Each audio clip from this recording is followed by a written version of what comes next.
Achievement point online classes में आपका स्वागत है। नमस्कार मित्रों, मैं हूं आशीष और आप देख रहे हैं मेरा YouTube channel achievement point online classes. Please इस चैनल से संबंधित सभी वीडियो को लाइक करें, शेयर करें और चैनल को सब्सक्राइब जरूर करें। आइए आगे हम देखते हैं अपना वीडियो। बाल विकास एवं शिक्षा शास्त्र से संबंधित वीडियो चैप्टर नंबर 10 व्यक्तिगत विभिन्नताएं। इसमें हम इसके विस्तृत अध्ययन करेंगे। आइए देखते हैं। व्यक्तिगत विभिन्नताएं, इंडिविजुअल डिफरेंसेज। व्यक्तिगत विभिन्नताओं का अर्थ क्या होता है? प्रकृति का यह नियम है कि संपूर्ण संसार में कोई भी दो व्यक्ति पूर्णतया एक जैसे नहीं हो सकते। उनमें कुछ न कुछ भिन्नता अवश्य होगी। यहाँ तक कि जुड़वा बच्चे भी शक्ल सूरत से तो हूबहू एक दिख सकते हैं, लेकिन उनके स्वभाव, बुद्धि, शारीरिक, मानसिक तथा संवेगात्मक विकास में पर्याप्त भिन्नता होती है। यह व्यक्तिगत भिन्नता मनुष्यों में ही नहीं बल्कि जानवरों तक में पाई जाती है। ये व्यक्तिगत विभिन्नताएं कई प्रकार की हो सकती हैं। रंग, रूप, आकार, बुद्धि आदि अनेक बातें व्यक्तिगत भिन्नता को स्पष्ट करने में सहायक होती हैं। प्राचीन काल से ही बालक की आयु व बुद्धि के अनुसार उसे शिक्षा दी जाती है। बालक जब छोटा होता है तो उसे सरल बातें सिखाई जाती हैं और जैसे जैसे बड़ा होता जाता है उसे कठिन बातें सिखाई जाती हैं। वर्तमान युग में व्यक्तिगत विभिन्नता का बहुत महत्व है तथा इस प्रत्यय का सबसे पहले प्रयोग फ्रांसीसी मनोवैज्ञानिक गाल्टन महोदय ने किया था। कहने का तात्पर्य यह है कि व्यक्तिगत विभिन्नता शब्द का प्रयोग जो कॉन्सेप्ट लेकर के आए सबसे पहले गाल्टन ने लाए। यहाँ से एक महत्वपूर्ण क्वेश्चन बन जाता है, व्यक्तिगत विभिन्नता का कॉन्सेप्ट किसने दिया? फ्रांस के मनोवैज्ञानिक गाल्टन ने। आइए अब हम देखते हैं कि व्यक्तिगत विभिन्नता का परिभाषा क्या होती है। स्किनर महोदय के अनुसार व्यक्तिगत विभिन्नताओं से हमारा तात्पर्य व्यक्तित्व के उन सभी पहलुओं से हैं जिनका मापन व मूल्यांकन किया जा सकता है। जेम्स ड्रेबर कहते हैं कि कोई व्यक्ति अपने समूह के शारीरिक तथा मानसिक गुणों के औसत से जितनी भिन्नता रखता है उसे व्यक्तिगत भिन्नता कहते हैं।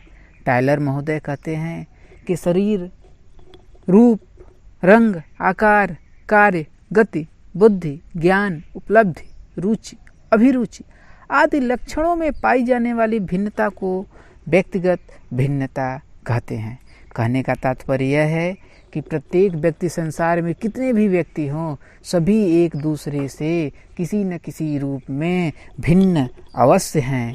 अतः यदि हम बालक को शिक्षा प्रदान करते हैं तो हमें उसके व्यक्तिगत भिन्नता का सम्मान करते हुए शिक्षा प्रदान करनी चाहिए।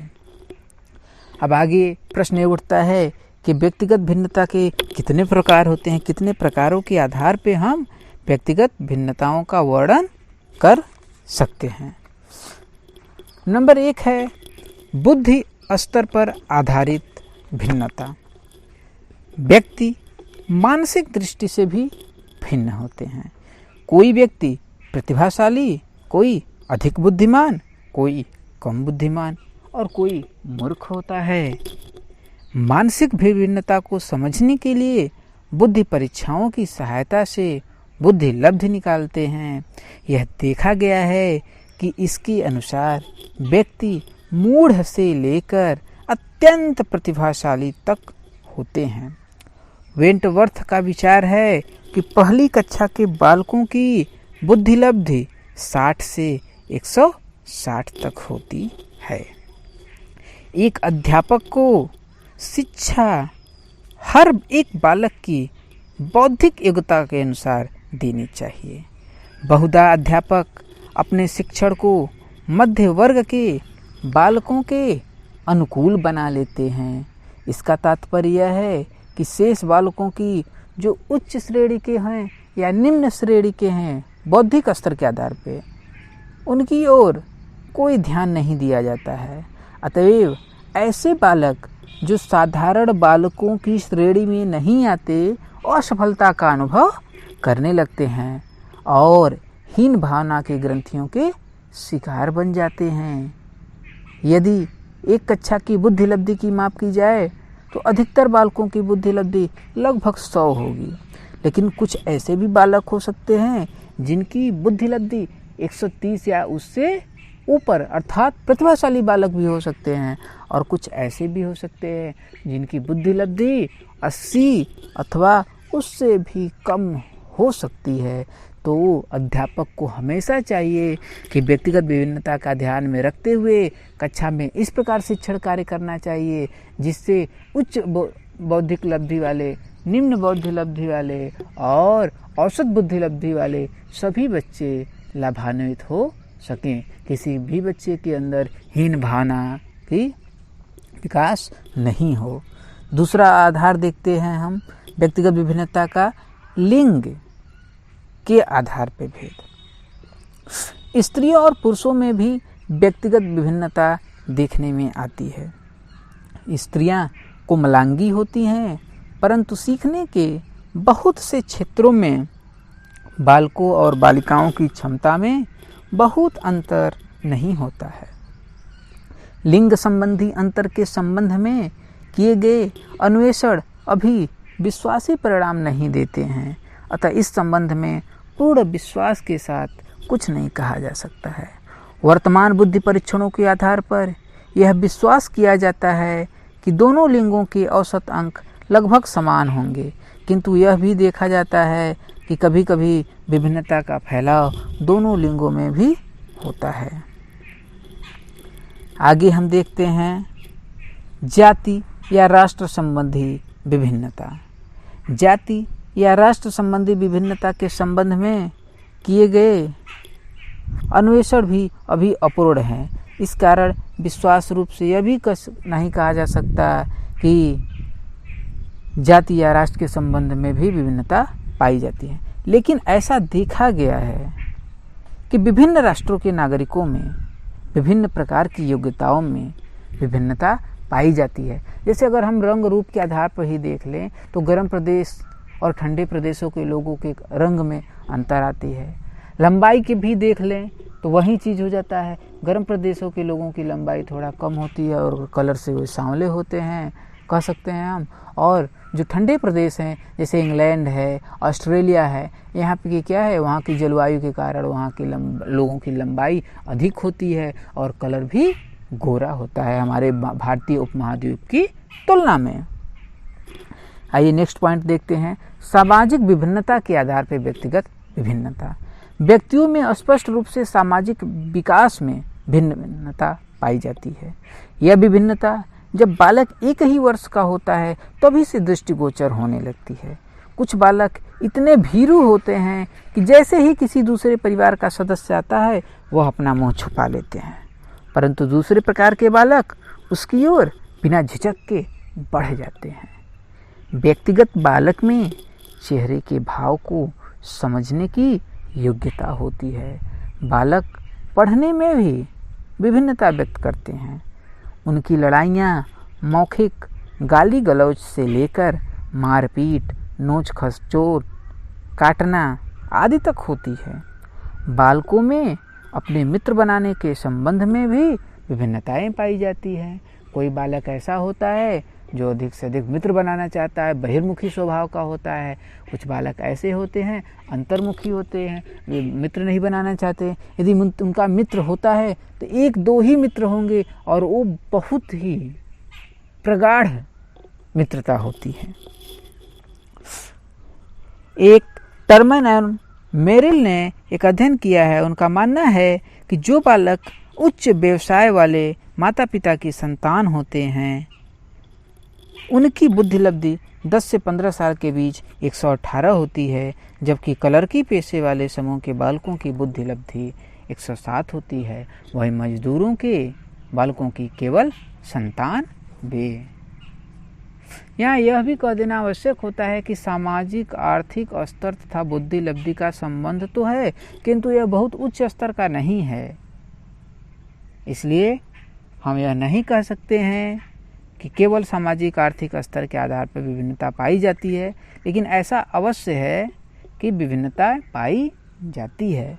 ऐसा भी देखा गया है कि जिन घरों में या जिन परिवारों में 2 भाषाएं बोली जाती है या जिनके घर में बोली जाने वाली भाषा समाज में बोली जाने वाली भाषा से भिन्न होती है, वे उनके बालकों के प्राप्तांक निम्न होते हैं। नेक्स्ट पॉइंट, संवेगात्मक विभिन्नता के आधार पर विभिन्नताएं। संवेगात्मक विकास विभिन्न बालकों में विभिन्नता लिए हुए होता है, जबकि यह भी सत्य है कि मोटे रूप से संवेगात्मक विशेषताएं बालकों में समान रूप से पाई जाती है। हमारे कहने का तात्पर्य यह है कि क्रोध का संवेग प्रत्येक व्यक्ति के द्वारा अनुभव होता है। इसी प्रकार कुछ व्यक्ति सरल और कुछ कठोर, कुछ दुखी और कुछ प्रसन्नचित्त रहते हैं। संयोगात्मक विभिन्नताओं को संवेगात्मक परीक्षणों द्वारा मापा जा सकता है।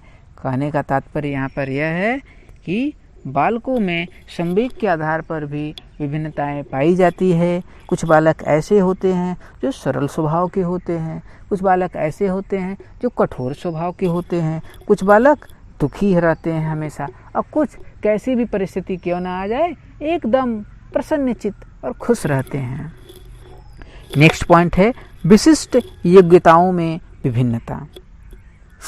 विशिष्ट योग्यताओं की दृष्टि से भी व्यक्तियों में भिन्नता पाई जाती है। कुछ बालक कला में तो कुछ विज्ञान में, कुछ इतिहास में तो कुछ भूगोल में और कुछ गणित में अधिक योग्य होते हैं। और ऐसी सभी व्यक्तियों में सभी विशिष्ट योग्यताएं नहीं होती हैं, जिनमें होती हैं उनमें मात्रा में अंतर अवश्य होता है। यदि कहने का तात्पर्य यहाँ पे यह है, यदि विज्ञान के 2 विशिष्ट बालक हैं तो दोनों में मात्रा में जरूर अंतर होगा। और इसी तरह ऐसा भी होता है कि सभी बालक सभी क्रियाओं में ये विशिष्ट नहीं होते हैं। किसी को कला विषय पसंद है तो किसी को सामाजिक विज्ञान विषय पसंद है, किसी को विज्ञान पसंद है, अधिक प्रवीण है। पसंद का तात्पर्य यही है कि जिसमें जो पसंद आता है या प्रवीण होते हैं वही पसंद हो जाती है। तो कुछ तर्क शक्ति अर्थात गणित और रीजनिंग के क्षेत्र में अच्छे हो जाते हैं। और कई बार ऐसा भी होता है कि कुछ खिलाड़ी भी होते हैं, और ऐसा भी तो देखते हैं हम लोग कि सभी खिलाड़ी एक स्तर के नहीं होते हैं। इसी प्रकार न तो सभी डॉक्टर एक जैसे होते हैं और न ही सभी अभियंता अर्थात इंजीनियर एक ही स्तर के होते हैं। व्यक्ति की विशिष्ट योग्यताओं को जानने के लिए विशिष्ट परीक्षाओं का प्रयोग किया जाता है, अभिक्षमता परीक्षण किया जाता है, जिसके आधार पर यह देखा जाता है कि इनके अंदर इस व्यवसाय की अभिक्षमता अभिरुचि है कि नहीं। नेक्स्ट पॉइंट, अभिवृत्ति में विभिन्नता। अभिवृत्ति से तात्पर्य सामान्य स्वीकृत स्ववृत्ति जो एक समूह अथवा एक संस्था के प्रति होती है। व्यक्तियों के विभिन्न संस्था या समूह के संबंध में विभिन्न रुझान होते हैं। कुछ व्यक्ति समाज या समाज के नियमों को अच्छा समझते हैं तो कुछ बुरा समझते हैं। शिक्षा के प्रति अभिवृत्ति बुद्धि के स्तर पर निर्भर नहीं है, यह घर के वातावरण पर बहुत अधिक निर्भर रहती है। यदि माता पिता के शिक्षा की ओर झुकाव अच्छे तथा उचित हैं तो बालकों के झुकाव भी उसी प्रकार विकसित होंगे। भारत में ग्राम निवासी शिक्षा की ओर से उदासीन रहते हैं और यही उनकी अशिक्षा का एक बहुत बड़ा कारण है। बालकों की अधिकारियों के प्रति अभिवृत्ति विभिन्नताएं लिए होती है। यह अभिवृत्ति बाल्यकाल में ही बालक सीख लेता है। अधिकारियों के प्रति अभिवृत्ति में अंतर घर के वातावरण के कारण भी हो सकता है। एक अच्छा शिक्षक उचित प्रकार से अभिवृत्ति को बालकों में विकसित कर सकता है, जिससे बालक समाज निर्माण में अच्छा योगदान कर सकता है। नेक्स्ट पॉइंट, व्यक्तित्व की विभिन्नता, पर्सनालिटी डिफरेंसेस। प्रत्येक व्यक्ति और बालक के व्यक्तित्व में कुछ न कुछ विभिन्नता अवश्य पाई जाती है। कुछ लोग अंतर्मुखी स्वभाव के होते हैं तो कुछ बहिर्मुखी स्वभाव के होते हैं। एक व्यक्ति दूसरे व्यक्ति से मिलने पर उसकी योग्यता से प्रभावित हो या न हो, परंतु उसके व्यक्तित्व से प्रभावित हुए बिना नहीं रहता है। यह प्रभाव ऋणात्मक भी हो सकता है और धनात्मक भी हो सकता है। इस संबंध में टायलर महोदय लिखते हैं कि संभवतः व्यक्ति योग्यता की विभिन्नताओं के बजाय व्यक्तित्व की विभिन्नताओं से अधिक प्रभावित होता है। आइए नेक्स्ट पॉइंट देखते हैं, गत्यात्मक योग्यताओं में विभिन्नता। कुछ व्यक्ति किसी कार्य को अधिक कुशलता के साथ और कुछ कम कुशलता के साथ करते हैं। इसका कारण उनमें गत्यात्मक योग्यताओं में विभिन्नता होती है। इस संबंध में क्रो ने लिखा है, शारीरिक क्रियाओं में सफल होने की योग्यता में एक समूह के व्यक्तियों में भी बहुत अधिक भिन्नता पाई जाती है। अब आगे हम लोग देखते हैं जो इंडिविजुअल डिफरेंसेज होते हैं, व्यक्तिगत विभिन्नताएं होती हैं, इसके कारण क्या हैं? What is the reason of individual differences? इसके निम्न कारण हैं। नंबर 1, वंशानुक्रम। वंशानुक्रम व्यक्तिगत विभिन्नता का एक प्रमुख कारण है। गर्भाधान के समय ही वंशानुगत विशेषताएं बच्चे में प्रवेश हो जाती हैं। इन विशेषताओं में आधी माँ के वंश से तथा आधी पिता के वंश से प्राप्त होती है। इसी प्रकार कुछ गुण दादा दादी से, कुछ परदादा परदादी से तथा कुछ परनाना परनानी से प्राप्त होते हैं। इन सभी से कौन से गुण बालक को प्राप्त होंगे यह निश्चित नहीं होता, यह संयोग पर निर्भर होता है। वंशानुक्रम से बालक को गुण और अवगुण दोनों ही प्राप्त होते हैं। इसीलिए अच्छे माँ बाप की संतान भी अच्छी होती है और चोर डकैत की चोर, क्योंकि बिल्ली के बिलौटे ही पैदा होते हैं। इसीलिए रंग रूप में भी बालक माँ बाप से मिलते हैं। मनोवैज्ञानिक मन ने भी वंशानुक्रम को व्यक्तिगत विभिन्नताओं के एक कारक के रूप में स्वीकार किया है। उनके विचार में हमारा सबका जीवन एक ही प्रकार आरंभ होता है। फिर इसका क्या कारण है कि जैसे जैसे हम बड़े होते जाते हैं हम में अंतर होता जाता है। इसका कारण यह है कि हमारा सबका वंशानुक्रम भी भिन्न होता है। नेक्स्ट पॉइंट, वातावरण, एनवायरमेंट। वंशानुक्रम के बाद बालक पर वातावरण का बहुत अधिक प्रभाव पड़ता है। बालक जैसे वातावरण में पलता है उसका व्यक्तित्व भी वैसा ही होता जाता है। दो जुड़वा बच्चों में से यदि एक का पालन पोषण झुग्गी झोपड़ी में हो और दूसरे का अमीर घराने में, तो उनके व्यक्तित्व में जमीन आसमान का अंतर देखने को मिलेगा। इसी प्रकार एक बालक को साधारण स्कूल में पढ़ाया जाए तथा दूसरे को कॉन्वेंट स्कूल में, तो भी उनके व्यक्तित्व में बहुत अंतर आ जाएगा।